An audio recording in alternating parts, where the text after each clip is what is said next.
आत्ताच पक्षातून फुटून सत्तेत सामील होण्यासाठी बाहेर पडलेले पक्षाचे वरिष्ठ नेते फेकुचंद निलाजरे आपल्यासोबत गप्पा मारायला आहेत.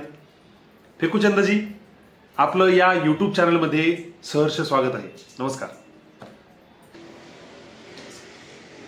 तुम्हाला मला पहिला प्रश्न असा विचारायचा आहे, जनतेचा विश्वास, पक्षाची पक्षनिष्ठा हे सगळं पायदळी तुडवून तुम्ही पक्षातून बाहेर पडताय, तुम्हाला लाज वाटत नाही का हो?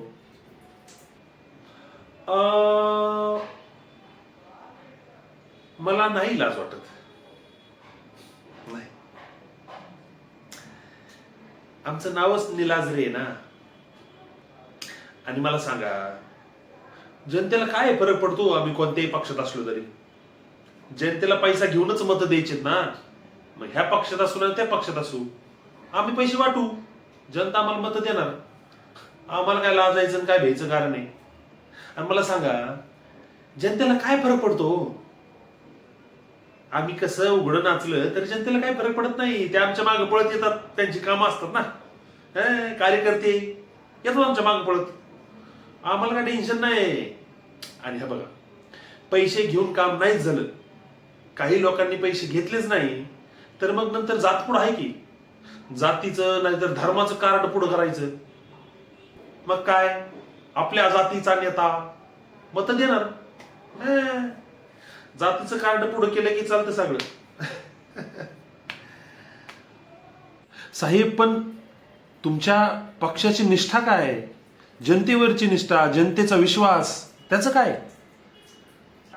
तुमच्या निष्ठेची झाली विष्ठा. निष्ठा काय नाही हो, सगळं पैशाची गेम आहे, सगळा सत्तेचा, पॉवरचा काम आहे हो. आणि कसं आहे, आम्हाला आहे ना सत्तेत राहायची लत लागली, लत. आम्हाला विरोधी पक्षात असं कसतरी होतं, कसतरी झालं की आम्हाला विरोधी पक्षात राहावंच वाटत नाही. सतत सत्तेत असावंच वाटतं, पॉवर हातात असावी वाटते, सत्तेच्या सगळ्या योजना, शासनाचे सगळे फायदे घेऊन करून घ्यायचे वाटतात. त्यामुळे आम्हाला असं विरोधी पक्षात राहावं, समाजाचं काम करावं, अशा गोष्टी आता आम्हाला आवडत नाही.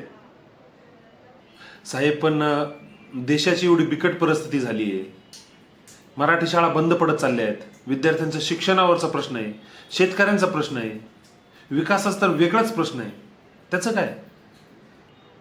माझे मुलं परदेशात शिकतात, भारतातल्या शिक्षणाशी मला काय देणे घेणे? माझी मुलं जातात ना परदेशात, मी त्यांना परदेशात टाकून दिले. आणि बाकी मग एवढी संपत्ती कुणासाठी कमवली? लेकरांसाठीच ना. परदेशात शिकून वापस यायचं आणि इथं आलं की मग इथलं राजकारण करायचं, पैसा वाटायचा, मतं घ्यायचे, निवडून यायचं, सत्तेत राहायचं. काय ना, निवांत काम आहे सगळं सेट. साहेब, तुम्हाला भीती वाटत नाही का हो? जसं नेपाळमध्ये नेपाळ पॅटर्न झाला, त्या लोकांनी काय काय केलं.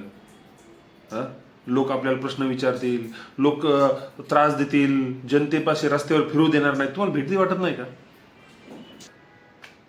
नेपाळ पॅटर्न आहे, कसला भारतात होईल का नेपाळ पॅटर्न?